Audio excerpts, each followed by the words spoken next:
Drama इश्क मुर्शिद की लास्ट एपिसोड आ चुकी है और ये लास्ट एपिसोड कैसी थी, क्या इसमें चीजें और ऐड हो सकती थी, क्या मिसिंग था और ये ड्रामा हिट क्यों हुआ, इन तमाम सवालों पे आज हम बात करने वाले हैं। देखिए, कोई भी ड्रामा है उसके हिट होने की कुछ रीजन होती हैं। सबसे पहले उसका टाइटल, अगर टाइटल बहुत अच्छा है तो ड्रामा हिट हो सकता है। तो इश्क मुर्शिद नो डाउट बहुत अच्छा टाइटल था।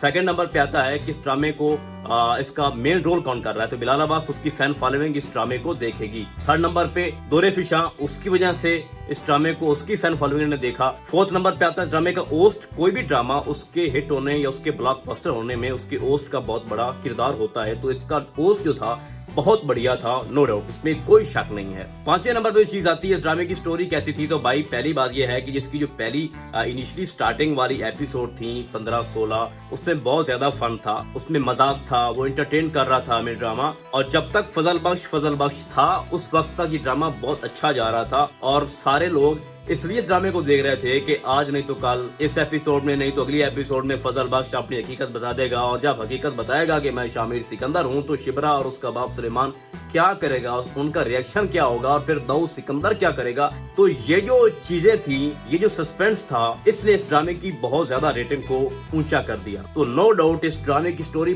बहुत अच्छी थी, लेकिन जैसे ही फजल बख्श ने हकीकत खोली कि मैं शामिर सिकंदर हूं, तो ये ड्रामा बोरिंग होता गया, इसमें इमोशन आ गए और ड्रामा काफी हद तक आगे खतरनाक होता गया। अब मैं आता हूँ इसकी लास्ट एपिसोड पे। तो भाई लास्ट एपिसोड बहुत ज्यादा बढ़िया थी, कुछ भी मिस नहीं था, बहुत अच्छे तरीके से इसको वाइंड अप किया गया है। लास्ट एपिसोड में ये दिखाया गया कि हारून बेग ही वो वाहिद बंदा था जिसने ज़ुबैर सिकंदर को मारा और उसके बाद सुलेमान को उसने मारा और शामिर सिकंदर को बार बार भड़का रहा था कि तुम्हारे डैड ही ये सब के पीछे हैं और तुम उसको मार दो। या वो हारून बेग का ये मकसद था कि ये पार्टी मैं अपने कब्जे में करूं और शामिर सिकंदर को अपने इशारों पे नचाऊं। तो ऐसा होने वाला नहीं था, चूंकि वो ज़ुबैर सिकंदर का बेटा था, तो उसने वो जाहिर कर दिया कि हारून बेग को जिस तरह से उसने सजा दी है जहर दे के, चूंकि उसने उसकी माँ को जहर दी थी, तो सेम उसने उसको भी जहर दे के मार दिया। और उसके बाद वो शिबरा के पास जाता है और उसको बोलता है कि कोर्ट से आर्डर आ चुके हैं कि तुम्हारा बाप बेकसूर था और उसके ऊपर लगे तमाम इल्जाम जो हैं वो साफ हो चुके हैं। तो उनको इस बात की ज्यादा खुशी नहीं होती, उनको ये लगता है कि शामिर जो है वो सुलेमान को बचा सकता था। अगर शामिर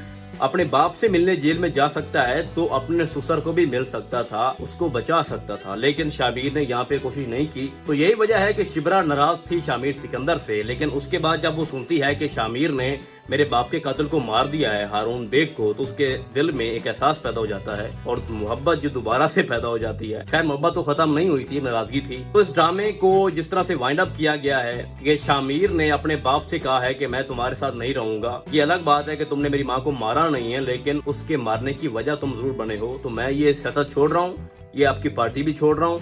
आप जानो, ये सियासत जाने, आपकी पार्टी जाने, ये हुकूमत जाने, मेरा आपके साथ या आपके किसी भी मामलात के साथ कोई लिंक नहीं है। तो बेसिकली वो ये बताना चाह रहा था कि मेरी लाइफ आप शिबरा के लिए वक्फ हो चुकी है और मैं अलग घर बसाऊंगा, अपनी अलग जिंदगी जीऊंगा। और इस ड्रामे में थोड़ा सियासत के ऊपर रोशनी डाली गई है कि ये कोई इतनी अच्छी चीज नहीं होती, क्या गलत है क्या सही है, सब कुछ इसमें जायज हो जाता है और बहुत बड़ा नुकसान उठाना पड़ता है, जो कि शामिर ने उठाया।